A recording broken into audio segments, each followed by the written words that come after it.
on va parler de Sacha Obradovic. Est-ce que c'était le moment? Est-ce que c'était le bon move pour Monaco de sortir Sacha Obradovic maintenant? Monaco qui est resté sur une semaine un petit peu chaotique avec une défaite à la maison contre l'Étoile Rouge, une victoire à Basconia et une défaite à la maison contre Le Mans en championnat. Faisal, tu es le plus habitué des trois. J'ai envie de commencer par toi pour ce Squeak Talk particulier.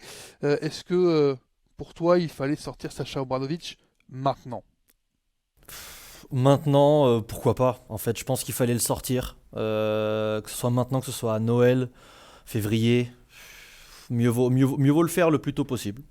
Je pense que c'était peut-être l'année de trop pour ce groupe-là avec Sacha. L'année dernière, on s'était déjà posé la question, que ce soit nous en interne ou même dans le Squeak Talk saison 1. On sait très bien que c'est compliqué pour un coach, voilà, c'est toujours lui qui saute en premier. Mais là, on sentait que voilà, il y avait un ronronnement, le même groupe, des résultats qui sont pas au rendez-vous, une certaine inquiétude pour Monaco, même si on savait que les résultats pourraient augmenter entre guillemets au fur et à mesure de la saison. C'était inévitable cette saison. Donc que ça se passe mi-novembre, fin novembre, c'est peut-être mieux qu'en février ou en mars pour relancer entre guillemets une nouvelle dynamique et espérer avoir des objectifs intéressants et pas être déçu à la fin de la saison. Nico, dans le débat que nous avions enregistré lundi, qui était donc un débat, êtes-vous inquiet ou pas pour Monaco? Toi, tu étais inquiet. Donc finalement, voir que Monaco bouge avec Sacha Obradovic qui perd son poste, c'est peut-être une logique Oui, finalement. j'étais inquiet parce que Sacha Obradovic le disait lui-même, hein, il était honteux de l'attitude de ses joueurs. Il l'avait dit lors du match après la défaite face à l'Étoile Rouge de Belgrade, 98 points encaissés. C'est pas du tout dans les standards de Sacha Obradovic et de l'AS Monaco. Donc effectivement, depuis le début de la saison, on sentait cette équipe un peu sur courant alternatif. On fustigeait l'attitude des joueurs, un petit peu de nonchalance, pas de beaucoup d'enthousiasme sur le terrain. On retourne la situation par miracle, par moment sur certains matchs. Donc le bilan n'était pas très, très enthousiasmant, mais par contre, je suis absolument surpris du timing, moi. Ça m'a vraiment choqué de voir que Sacha se faisait licencier, alors d'un commun d'accord, tu l'as dit, mais le timing, je trouve qu'il n'est pas bon du tout parce que certes, le début de saison n'est pas idéal comme espéré, mais 6-4 en Euroleague, euh, 7 place en Betclic League, c'est pas la fin du monde pour Monaco. On sait qu'ils ont des ressources de toute façon pour grimper. Euh, donc il y avait pas de crise plus que ça. Moi j'étais inquiet, mais sans paniquer, quoi. Est-ce que c'est un move panique? On verra en tout cas. Ouais, mais Nico, c'est pas un petit mieux vaut Bah, prévenir que fallait le guérir. faire au mois de juin alors. Il Tu vois, fallait le c'est faire en au mois mode de juin en fait est-ce que parce que si. Ah, fallait le faire au mois ça de c'est juin. Je vrai. comprends pas le Ça, timing. là, il y avait une vraie question, on va le faire cet été, hein. Est-ce que c'est Ah, ça. est-ce que c'est pas la réaction du public après le match contre Le Mans en Betclic Elite, où pour la première fois l'équipe se fait siffler, le coach se fait siffler, où finalement là la direction de Monaco a décidé de prendre une autre direction. Parce que moi je suis plutôt d'accord avec vous deux. Est-ce qu'il fallait vraiment le couper maintenant? Est-ce que vraiment ça va changer quelque chose? Alors on va en parler quand on va parler du futur coach, mais est-ce que ça va vraiment changer quelque chose là tout de suite? On sait comment joue Monaco, ça fait plusieurs années qu'ils jouent de la même façon, beaucoup d'isolation, il n'y a pas beaucoup de collectif. Voilà, on sait que c'est pas simple qu'on a des joueurs comme Mac James ou Elio Kobo pour jouer un autre basket. Enfin, en tout cas, c'est pas le basket qui a été proposé par Monaco depuis quelques temps. Donc, est-ce qu'il fallait le changer de coach il y a 2, 3 mois? Pourquoi pas? Mais tu prenais qui? On en revient au nom dont on va parler aujourd'hui. Et puis finalement, est-ce que vraiment ça va changer quelque chose? Je sais pas. On est dans, C'est trop facile c'est trop facile de couper le coach Bah aussi oui, mais c'est ça le facilement. problème. Bah ouais, mais tu fais quoi? Si tu changes pas le coach, t'as envie de faire un move, quel qu'il soit. C'est quoi? C'est-à-dire que tu prenais un nouveau joueur, là, comme ça, mais il restait qui sur le marché? Peut-être un Ah, Jonathan Motley, tu ça peux aurait pu peut-être être attendre que intéressant. Calates arrive. Tu peux peut-être attendre que Calates arrive. Tu peux peut-être attendre que là, dans le match contre Le Mans, je crois qu'il leur manque 5 joueurs. Après, il y a sûrement des choix où pourquoi tu tentes pas des coups avec Bégarin? Pourquoi tu tentes pas d'autres rotations? Pourquoi tu changes pas ton back courte pour avoir quelque chose de différent? Ça, oui, on peut lui reprocher à Sacha. Maintenant, Est-ce qu'en fait, on ouais, a tous regardé est-ce les que matchs, les gars, le hein. communiqué le dit, il y a un accord commun? Est-ce qu'il n'y a pas aussi une volonté un peu de Sacha d'abandonner l'histoire, de se dire voilà, il a été, comme tu l'as dit, Cyril, Moi, hué j'y crois pas. par le public, Bah, je crois pas non plus. ça l'a blessé. Voilà, Il a dit que ça l'a blessé, ouais, tout à donc fait. il a dit été que là, touché ça l'a personnellement, touché. et c'est rare qu'à Monaco on ait un public véhément. Donc il a peut-être senti que quelque chose était cassé, soit entre lui et les Ah, joueurs, on en reparlera peut-être, soit entre lui et peut-être la direction de l'AS Monaco. Et il y a une certaine ça, lassitude, c'est ça fait quand possible. même sa Je pense pas. quatrième année quand même Je à pense l'AS pas. Monaco. Et Alors ça oui, c'est un job de fou, ça oui coach. C'est un job peut-être. de fou. Il y a pas d'horaire, il n'y a pas de repos. Vous êtes tout le temps en train de faire marcher votre cerveau. Il y a des égos à gérer énormes à Monaco. Avec le premier d'entre eux, c'est Mike James. Est-ce que tout ça, finalement, n'a pas précipité un petit peu le fait que on s'accorde à se séparer de ce coach? Est-ce qu'on n'est pas aussi dans une semaine importante pour Monaco qui joue l'Asvel jeudi à 19h, ce sera à suivre évidemment sur Squeak, une semaine où on s'est dit il faut réagir d'une manière ou d'une autre et les leviers dans ce groupe qui n'avait, vous l'avez déjà dit, pas vraiment évolué à l'intersaison, qui n'avait pas été réoxygéné de manière folle, le seul levier, bah, c'était Sacha Obradovic parce que le levier Ah, Calates, je suis pas il, d'accord avec toi, il est Fred. blessé. Réoxygéné, il l'a été. Le collectif, Pas, l'effectif, il a beaucoup changé. pas au niveau des, pas Alors, au est-ce que niveau des c'est dans le... leaders. Pas au niveau des leaders. On a. Oui. Beaucoup Alors, peut-être, bien on sait pas, mais beaucoup voilà. Alors, peut-être. c'est ça la différence. Est-ce que ça a été bien fait ou mal fait? On Voilà. verra plus tard. Mais il y a C'est eu vrai quand même que beaucoup. Il y a eu trois départs ou quatre départs. Et t'as, comment d'arriver? T'as Calates, Vito Papagiannis, Brown. Bégarin. Vito Brown Vegara, également. Korkmaz, Lloyd Vito qui est Brown. parti, qui est revenu. ouais. T'as quand même t'as eu beaucoup de changements dans cet effectif quand même. On va dire que le noyau dur, effectivement, reste celui de l'année dernière. T'as John Brown qui n'est plus là et Donta Hall, eux vraiment ils manquent pour le coup. Après c'est vrai que tu comptes pas beaucoup sur un Korkmaz, Calates, on sait pas trop quand est-ce qu'il va revenir. Non, mais Ouais, bien même si sûr. tu as eu tes changements, il n'y a pas de voie différente pour s'ajouter à un leadership. Il y a celle de Calates, mais pour l'instant Calates Et dans le est jeu. blessé au Puis genou et n'a le jeu, pas c'est le même. participé. Alors il est dans le groupe, probablement, voilà, et il peut apporter, mais c'est pas comme s'il était sur le parquet non plus. Donc pour changer Mais quelque parce que vous chose pensez à tous, cette équipe-là, pensez tous que Monaco aurait perdu contre l'Asvel jeudi avec Sacha? Non, pas pas forcément, forcément. pas forcément. Non. Mais Pour moi c'est pas, tu te dis pas oh là là on joue contre l'Asvel jeudi, oh faut faire un move. Parce que si on perd contre l'Asvel là c'est une catastrophe. C'est relou parce que t'as déjà perdu contre l'Asvel cette saison. Mais est-ce que c'est vrai? Moi pour moi je pense que les huées de ce week-end, même si c'est de la Betclic Elite et ça va dire Monaco s'en fout du championnat, oui et non. Quand tu te fais huer par ton public, c'est chaud. C'est-à-dire que tu arrives dans une situation compliquée. Et je pense que Monaco, on sait que c'est un club qui fait attention à l'image, qui a vraiment besoin d'avoir quelque chose de sain pour avancer. Là, c'était pas sain. Et moi, je pense que c'était un move prévenir pour guérir. Et malheureusement, c'est les coachs qui sautent. Enfin, malheureusement. C'est souvent le cas, le coach qui saute en premier. c'est ce Tu que vas j'a- pas faire sauter tes joueurs, tu vois. c'est ce Donc, que j'allais dire après Faisal, c'est que voilà, on a le fusible classique qui est celui du coach, mais dans ce qu'on voit de Monaco depuis le début de saison, c'est aux joueurs de faire autre chose. La semaine dernière, face à l'Étoile Rouge, dans l'intensité, pas, elle n'était pas là, tout simplement. Voilà, ce week-end contre Le Mans, un petit peu la même chose. Il y a eu 20 minutes à Baskonia de bonnes sur la semaine dernière. On va dire le reste, c'est très très oubliable. Donc ça ne peut pas être uniquement la faute de Peut-être, Sacha Obradovic. peut-être que le potentialité de lassitude des deux côtés, effectivement, comme le disait Nico, peut-être arrivé à son terme. Mais ça me paraît bizarre de la part quand même de Sacha, qui est quelqu'un qui se donne à fond, de se dire allez j'arrête maintenant. Faut Ça pas me paraît oublier un peu bizarre. qu'il avait Mais déjà c'est pas quitté impossible. l'AS Monaco de son propre choix Absolument. à l'été Absolument. 2020, il me semble. 2010... Lors de son premier Ouais, passage, 20, parce ouais, qu'il c'est ça, il voulait fait retourner 2019-2020. dans son club Mm. de cœur, l'Étoile Rouge. Mm. Donc je parlais de métier de fou, de fatigue, de lassitude, ça a peut-être joué.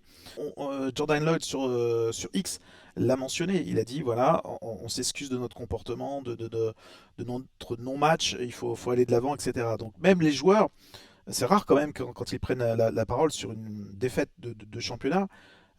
Donc est-ce qu'il y avait une mini crise latente entre voilà cette équipe et son coach, sans pour autant que ça se passe mal, hein, je dis pas ça, mais voilà que l'attitude des joueurs au fur et à mesure frustre le coach. Quand on voit ce qui se passe sur le terrain par moment de Monaco, c'est affligeant par rapport au potentiel, par rapport à la force de cette équipe.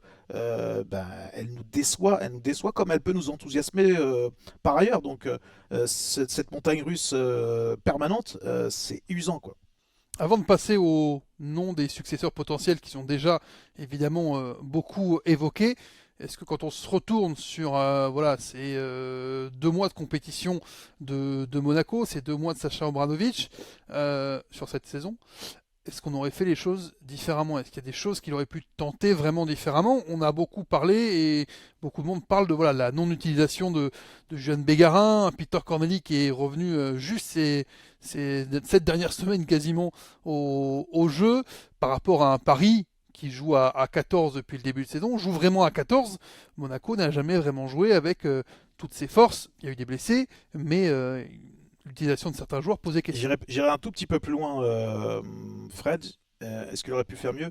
Est-ce que finalement il a choisi cet effectif? Est-ce que quelle est la part toujours? C'est toujours ce mystère un peu qu'on a du mal à déchiffrer. Qui choisit les joueurs? Est-ce que c'est toujours le coach à 100% qui valide les choix? Bien sûr que non. On sait que Mais une fois choisi, pas choisi, une fois qu'ils sont à disposition, un Oui, Juan est-ce que c'est Bégarin, pareil dans tous les clubs dans l'absolu? il est là, Juan Bégarin. Pourquoi, par exemple, en Betclic Elite, il n'a pas plus de temps de jeu pour faire souffler les cadres, justement, qui, on l'a vu, on Il le n'a voit pas par le exemple niveau. avec Il Paris, n'a on en pas le reparle tout à l'heure. niveau.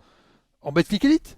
Oh, Betclic, c'est bon. En Non, Betclic Elite? Betclic, oui, mais Ah là on parle bah, d'Euroleague. On parle non, d'Euroleague. moi je parle des, Ah là, moi là, je il parle des parlait de deux. Betclic. Moi je Ah oui, parle des pareil. deux, du roulement qui permettrait d'avoir, par exemple, on l'a vu à Paris, un TJ Shorts qui s'économise, on en reparle tout à l'heure dans le débat Paris, ce week-end contre Strasbourg pour briller en Euroleague encore plus, voilà, et faire un petit peu plus tourner encore et que tout le monde ait finalement de quoi manger. il y a peut-être un peu de ça, effectivement, le manque de rotation, le manque de partage collectif. Quand on voit toute la ligne arrière qui est extrêmement riche et qui peut frustrer Bégarin, qui peut frustrer Mathieu Strazel, les intérieurs qui voient pas trop le jour par moment parce que c'est le jeu de Monaco depuis des années. Et comme le disait Cyril, c'est du 1 contre 1, d'isolation basé sur le côté athlétique des joueurs.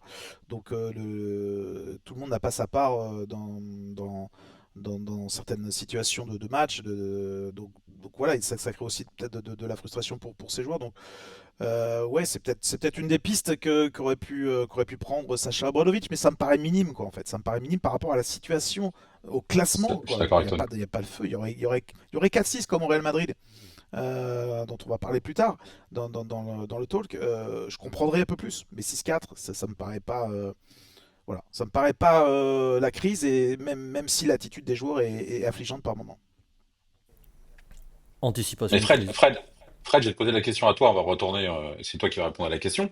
Toi qui as commenté la Betclic Elite et l'Euroleague l'an dernier et qui commente l'Euroleague cette année, euh, il y a quoi de différent en dehors de l'effectif? Il y a quoi de différent dans le jeu de Monaco entre cette année et l'an dernier?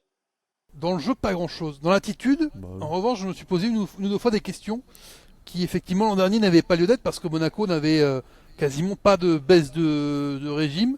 En bah ouais. Betclic Elite, en tout cas, Moins moins visible. visible que Ça a cette commencé saison fort pour avec, l'instant. Moins visible, ça a commencé fort avec voilà. une défaite dès le premier match en championnat. Donc la défaite de ce week-end à domicile À contre Saint-Quentin. Le Ouais. Mans. Bravo encore une fois au Mans. Il ne faut pas sous-estimer la performance toujours de l'équipe qui s'impose. Et puis Nico, c'est pas la première fois à domicile. Ils sont passés pas loin du coup près contre Strasbourg, Dijon. contre Dijon. Dijon, voilà, Contre Dijon, hein. Contre Dijon, contre c'était chaud. Cholet aussi. Voilà, donc là, c'est vraiment c'est le 4e match finalement à domicile où c'était archi En serré. fait, Quoi. souvent on dit depuis plusieurs saisons, ah la Betclic, Monaco et tout machin. En fait, finalement, c'est peut-être la Betclic qui fait sauter Sacha. Parce que si t'es serein en Betclic, bah t'es à 6-4 en Euroleague. Il n'y a rien de grave, t'es pas du tout en crise, comme le dit Nico. Donc en fait, c'est peut-être là les mauvais résultats en Betclic, ou en tout cas, au-delà des mauvais résultats, l'ambiance un peu chelou de on n'est pas si rassurant que ça, bah peut-être que c'est la résultante du départ de Sacha. On saura jamais, ou peut-être plus tard, mais là, pour son successeur, ça va être très intéressant. Tiens, le successeur justement. Et Pas c'est facile, très mais très difficile. intéressant. Pour Pas l'instant, difficile. ouais, pour l'instant, il n'y a pas de successeur officiel. L'intérim est assuré par Manuchar Marqueshvili, un de ses assistants à Sacha Ouais. Obradovic. Mais on Il est attend. midi 37 à tout moment, hein. À tout moment à 16h. Mais il est midi 37 On ce se fait avoir. mardi et Exactement. selon la Autant formule d'habitude. On consacrée, réenregistre on réenregistre quand la nouvelle version? Exactement. au moment où on enregistre, il n'y a donc pas pour l'instant Tout à fait. de coach officiel annoncé pour remplacer Sacha Obradovic. Mais il y a des noms évidemment qui tournent beaucoup. On a entendu Salo Scarvolo, on a entendu Vincent Collet dans les rumeurs, mais pour l'instant la piste la plus chaude s'appelle Vassilis Spanoulis, selon les insiders Euroleague évidemment. Vassilis Spanoulis, coach de la Grèce, sélectionneur de la Grèce, qui est donc actuellement dans les fenêtres internationales avec l'équipe de Grèce. Est-ce que ça vous plairait? Je crois que Nicolas, tu es le plus enthousiaste de Totalement. tous. Premier aspect, c'est un joueur, une légende qu'on a pu admirer pendant 20 ans en Euroleague, un maître du jeu, Kill Bill sur le terrain, qui pouvait tuer les matchs, 3 fois vainqueur de l'Euroleague. Donc déjà c'est un grand monsieur du basket européen et de l'Euroleague en particulier. En tête, ouais, 3 fois champion. Antetokounmpo, Doncic parle de lui comme la référence du basket en Europe sur ces 10 dernières années, avant qu'il arrête. Donc déjà un grand nom du basket. S'il signe à Monaco, je serais très enthousiaste effectivement et très impatient de voir ce que ça peut donner, avec beaucoup d'inconnus évidemment. Il a quand même fait un très bon parcours avec Peristeri. Derrière, ça a abouti à un coach de l'équipe Coach de l'année en BCL. Pardon. Ouais, coach de l'année en BCL. Il fait Et coach puis de l'année derrière, en BCL l'année il est dernière. pris en coach en sélection grecque. Il réussit à qualifier la Grèce aux Jeux Olympiques. Bon, pas un très très bon tournoi olympique. Heureusement. Pardon? Enfin, heureusement quand même. Il a le meilleur joueur du monde, ou quasiment le Ouais, meilleur joueur ouais, du monde. derrière c'est un peu moins fort quand même, hein. La profondeur de l'équipe Moins- grecque, elle est moins- pas, plus difficile en elle est pas FIBA. folle. Ouais. Mais bon, il fait quand même le job, il la qualifie, mais derrière le tournoi est un peu raté. Ils se font sortir en quart de finale de mémoire par l'Allemagne, c'est ça. Par Et, l'Allemagne, oui. et Et puis ça joue mal, quoi. Ça joue très mal, quoi. Bah, j'ai envie de dire le jeu de la Grèce, est-ce que, le jeu de est-ce que Monaco. Monaco est pas plus fort que la Grèce? Pareil. Ah bah quand même. Mais tout ce qui est ISO et on joue avec un Et seul après, joueur, bon, Il va retrouver un Yanis. Il va Oui, retrouver un un Yanis. papa, un papa. Voilà. bah voilà, il va. Un papa Yanis, il va retrouver Ouais, un c'est Nick pas mal. Calates. Voilà, il y a un peu de Grèce déjà à Monaco. Et je pense que c'est le fit parfait pour Monaco parce que c'est un coach international. Que c'est un peu la volonté toujours de Monaco depuis le début. C'était quand le dernier coach français de Monaco? C'est une bonne question ça, hein. C'est Jean-Michel gros. Sénégal peut-être? C'est le quiz avant l'heure là. Ah, le quiz, c'est pour tout à l'heure. Le quiz, Ouais, d'ailleurs, c'est vrai. avec un twist. Enfin, le quiz de tout à l'heure qu'on a enregistré évidemment lundi. Puisqu'on vous rappelle qu'il y a une émission Évidemment. un petit peu Je pense que particulière. c'est Sénégal en... avant Vucevic, non? Nico a Peut-être. vérifié, mais je pense que c'est en N1. Je Ouais, pense que non, c'est en avec National 1. Jean-Michel Sénégal. Alors c'est ça, c'est Jean-Michel Sénégal. Ouais. Ouais, Et après ouais. t'as Je pense Vucevic. qu'après, t'as Vucevic, t'as Mitrovic, Ouais, Obradovic, Mitrovic. Obradovic.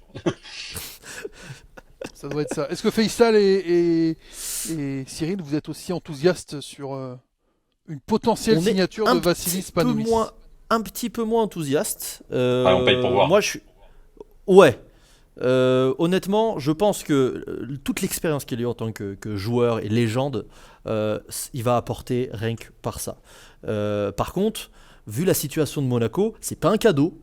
Peut-être que Monaco est très intéressé par Spanoulis. Est-ce que Spanoulis, lui, est intéressé pour ce projet qui est très séduisant, mais extrêmement très difficile. Et surtout, tu n'auras pas le droit à l'erreur.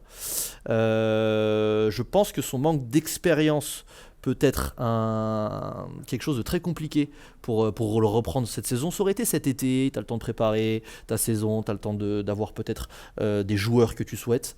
Là, tu vas arriver dans une situation où on va te dire, bon, bah en fait Monaco, c'est play-off, sinon derrière, c'est très très très compliqué pour le club, pour son avenir en Euroleague. Donc voilà, il y a des bonnes choses, comme Nico l'a dit, les parcours en BCL sont très bien, il arrive au Final Four l'an passé, ils sont bons en championnat local en Grèce il y a 2 ans, je crois qu'ils vont en demi-finale où ils finissent genre 3e. C'est un gros nom, donc pour Monaco c'est très bien. Mais par contre, gérer un cas comme Mac James, est-ce que Spanoulis va arriver à dire à Mac James, écoute-moi bien, voilà, moi je suis une légende, laisse-moi te faire devenir une légende aussi et on va gagner un titre ensemble. On aimerait tous. Est-ce que ça va être le cas? Est-ce qu'il va avoir aussi un jeu qui va être suffisamment intéressant pour Monaco? Est-ce qu'on va juste pas voir un Sacha Obradovic bis à dire bon bah Mac James, t'as les clés du camion, fais ce que tu peux et sauve-nous les fesses quand on est dans la merde? J'ai un peu plus d'incertitude concernant le jeu notamment que peut proposer Spanoulis avec cette équipe de Monaco dont on connaît les limites. Cyril Spanoulis, oui, non, peut-être. Toi, tu payes pour voir, Alors, t'as dit. je paye pour voir. Je paye l'abonnement à Squid pour voir. Je suis un peu comme Fessal. Bien entendu, et bien sûr, totalement d'accord avec Nico, c'est un grand nom. C'est un des meilleurs joueurs de l'Euroleague de tous les temps. Ok, il a fait un super parcours en BCL, à l'image d'un Thomas Izzalo avant de prendre Paris Basketball. Euh, mais j'ai l'impression, là, on a besoin d'un. Il faut un nom déjà, en- absolument. en- Oui, Il faut un il nom faut, alors, il absolument. faut. Bah ouais. alors moi, je suis pas totalement convaincu. Moi, je pense surtout à un mec qui a des couilles. Parce que, et là je rejoins Faisal, si c'est pour faire du Sacha 2.0, ça sert pas à Ouais. grand-chose. C'est-à-dire que là, ce qu'il faut changer, c'est le jeu de Monaco, et l'intensité défensive, l'intensité offensive, le collectif, jouer ensemble, faire des passes. Si c'est pour redonner, pour refaire de l'ISO pendant 15 secondes avec Mike James ou 15 secondes avec Okobo ou 15 secondes avec Jordan Lloyd avec la Ah balle, ouais, Ça, ça sert à rien. bah au ça- final on aura la même chose. Et vu qu'on a perdu les défenseurs qui étaient Brown, Ouattara et Donta Hall, bah, donc, il y aura toujours un souci derrière, parce que quand même, le but au basket, on le sait tous, c'est de marquer plus de points que l'adversaire. Donc, et puis après, il y a un problème de rythme, c'est-à-dire que ça joue jamais le jeu rapide, le fast break, ça pousse pas vers l'avant. Euh, Bien, on est tous en train de s'enthousiasmer sur le jeu de Paris en ce moment. Paris, ça joue vite, ça va vite vers Ça l'avant, défend. ça se projette. C'est pas le cas de Monaco. Et pourtant, il y a des joueurs comme Strazel, comme Mike James qui savent le faire. Donc, faut un coach, en fait, et peut-être c'est Spanoulis, et s'il y arrive, bravo à lui. Je suis d'accord avec Fessal, c'est ultra dangereux, mais il a tout à prouver. Mais il faut qu'il arrive à changer quelque chose dans ce collectif, Ouais. offensif et défensif. Et pour moi, la clé, elle est là. Et je lisais la déclaration de Silva Francisco quand Spanoulis le coachait, où il parlait de quelqu'un qui le pousse, qui lui fait passer un cap, etc. Mais on s'en fout, on n'a pas besoin d'un formateur là. On a besoin d'un manager, on a besoin d'un mec qui va les poser sur une table et qui va dire à tout le monde, allez, maintenant c'est moi le chef, c'est moi que vous écoutez. Et si on joue tel système, tel système, tel système, bah, vous faites ce que je vous demande. Vous nous dites Après, en commentaire si pour vous c'était le moment de sortir, pardon Nico, Sacha Obradovic. Si vous avez des noms, si Vassilis Spanoulis ça vous tente, ou si vous avez d'autres noms, justement, je voulais vous demander, messieurs, est-ce que, voilà, au-delà de Spanoulis, est-ce que les autres noms ça vous tentait, Scariolo, Collet? Moi, je vous avoue que j'aurais beaucoup aimé voir Vincent Collet à Monaco, mais je pense que c'est pas, Oh c'est non. pas du tout. J'aurais aimé. Fred, Attendez, Maz- attendez, Fred ça, Mazéas. attendez, Fred attendez, Mazéas. attendez. ouais. Vous laissez pas les gens finir et c'est votre problème. J'aurais C'est Tu beaucoup veux vrai, c'est aimé. vrai. Valérie Mori aussi, J'aurais- tu veux Valérie Non mais Mori moi Attendez, et je veux bien Mécaniquer à la t'entendre. tête vous du ne truc. laissez pas les gens finir, c'est votre Monsieur problème. Pujadas, calmez-vous. Ah là, Non, mais allez. Quelle indignité. Mais je quelle pense indignité. que ça n'est pas du tout un bon fit. Voilà. Non mais pourquoi J'aurais t'aurais kiffé adoré, en vrai, petite bah, parenthèse, je- pourquoi t'aurais kiffé Vincent Collet? parce que j'aurais aimé voir Vincent avec Collet le coacher matos en qu'il y a, Euroleague. c'est Voilà. vrai que ça Que- peut. Voilà. voilà. Ah, mais J'aurais aimé. C'est pas Monaco spécialement, c'est globalement. Voilà, Ouais, ok. globalement. Donc il D'accord. y a une possibilité, j'aurais aimé, voilà. Mais je pense que c'est pas du tout un bon fit. Si vous m'aviez laissé finir, voilà ce que je vous aurais dit. Allez-y, donnez-moi les noms On qui sait vous pas, font. on sait pas. Donnez-moi les noms qui vous font On en a plaisir. parlé, Sergio Scariolo, pareil, moi je le vois pas non Bah. plus signer à Monaco. Si on regarde un petit peu les listes qui ont circulé, il y a Sacha Djordjevic, pas forcément enthousiasmé non plus.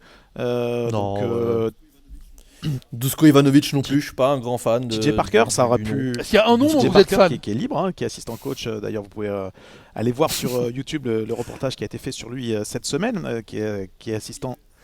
Ouais, mais il est heureux. donc Il est vit heureux, bien, mais bon, donc il va pas t'es aller à assistant Monaco. coach, on te dit tu veux coacher, head coach en Euroleague. Ah, TJ peut pas. Trop lié à l'Asvel peut-être, effectivement. Trop proche. Moi, ce que j'expliquais, je parlais pas spécialement de Spanoulis quand je parlais tout à l'heure, je parlais vraiment d'un profil de coach. Ouais, il y en a Et si un, Spanoulis, c'est en tête. Spanoulis, oui, je sais de qui tu parles. Mais C'est trop tard. Des noms, si des noms, Spanoulis est messieurs. dans, ils arrivent, on fait du teasing. Si Spanoulis est dans ce cas-là et y arrive, bah c'est parfait et génial pour Monaco. Maintenant, moi, ce que j'ai vu de la Grèce cet été, bah, comme vous l'avez tout dit, hein, c'était beaucoup d'ISO pour Yanis. Pour Antetokounmpo. Giannis. Mm. Et c'est pas grand-chose d'autre à côté. Et déjà, ça avait été compliqué dans les qualifs. Ok, l'équipe de Grèce, c'est pas dingue, dingue, dingue, mais bon, sur le papier, c'est pas, non, c'est quand même une équipe qui tient la route, quoi. Et ils se font battre par une équipe qui joue au basket, c'est-à-dire l'équipe d'Allemagne. Donc, moi, c'est le profil qui est important pour Monaco, pour changer quelque chose par rapport à Sacha, parce qu'on parlait, Nico, tu parlais de légende du basket en tant que joueur. Sacha, il en fait partie aussi. Donc, Donc, vas-y, fais ça. Donne le nom maintenant qu'on a teasé sur. Moi, si ils avaient fait sauter Sacha il y a 10 jours, coucou, Itoudis. Ah, mais trop tard. Pour foutre le. Bah oui, mais on est à 10 jours trop tard. Mais Itoudis, 2.0, Je suis pas ils sûr vont que resto avec Itoudis Mike James. et Mike Et James c'était. peuvent partir ensemble en vacances. Mais je. Ben non, mais juste évidemment, avec tout ce qui s'est passé au CSK, bah pour moi, l'eau a coulé sous les ponts. On s'excuse, tous les deux. On a bien On eu y va main dans la main. ouais, on a bien Fallait l'acte faire ça il y a 15 jours. Jasikevičius et Calates après la fâcherie de Barcelone se sont retrouvés l'an passé et ça a plutôt bien fonctionné. Donc effectivement, si chacun Voilà. fait un pas en J'aurais avant, aimé voir ça. J'aurais adoré pourquoi voir ça. J'aurais Mais je adoré crois voir que ça. c'est. Malheureusement, c'est pas Je possible. crois qu'il s'était parlé, hein, Itoudis et Mac James lors de la venue de Itoudis l'an dernier ou il y a 2 ans à Monaco. Je crois que c'était parlé déjà, hein. Bon, mais là, c'est malheureusement Malheureusement trop plus que de tard. la Il y en fiction, a un, puisque. mais je vois pas pourquoi il partirait. C'est Tuomas Isalo, qui est en NBA non, une fois que actuellement, t'as mis, assistant ouais. coach à Non, une fois Memphis, que t'as qui mis le a pied même fait là-dedans. des matchs. Franchement, ouais, il est bien là-bas. Vous imaginez Thomas Cissalo revenir de Jamais, Memphis avec un Paris-Monaco qui arrive le 8 décembre en Ah. championnat? Ça c'est Netflix. Hein. Ouais, Ça voilà. c'est magnifique. Hein. Ça j'adore. On sort un dog derrière. Non, franchement, vu comment c'est parti, et on l'a dit tout à l'heure en préambule, Monaco, de toute façon, il faut un nom. Il faut quelqu'un de reconnu. Et qui d'autre que Spanoulis? Tu peux pas faire plus légendaire que Spanoulis. Et même si l'expérience en coaching n'est pas encore confirmée à 100%, il y a suffisamment Bah, de bonnes choses pour te dire Cyril, tentons. tu cherchais quelqu'un qui a des couilles, je pense que Spanoulis sur un terrain et il en a par paquet des couilles laissées sur le terrain de Euroleague. Donc c'est un Mais mec. C'est un mec qui j'attends va que gérer ça. l'ego, qui va gérer les problèmes d'attitude, parce que pour moi c'est le problème numéro un avec la défense de cette équipe. Donc je, je pense que ça il Ah, c'est sait faire. l'investissement. Hein. Il sait faire C'est le combat. Hein. les matchs. C'est vrai il demande beaucoup. Il y a eu des déclarations de ces joueurs l'année dernière qui disaient voilà, c'est un coach qui nous demande beaucoup d'investissement, beaucoup de combats, de la hargne. Bah, Francisco aussi en parlait. Et ça, Monaco, on a du mal à le voir cette saison. On le voyait un petit peu avec John Brown notamment, qui était un petit peu le leader là-dedans. Cette année, on le voit pas trop. Donc, s'il arrive à mettre ça en place, c'est déjà très, très, très, très bien. Mais en tout cas, on a hâte de voir que ce soit Spanoulis ou un autre coach, hâte de voir ce que va faire Monaco là dans la suite de la saison. Les prochains jours vont être très intéressants à Monaco.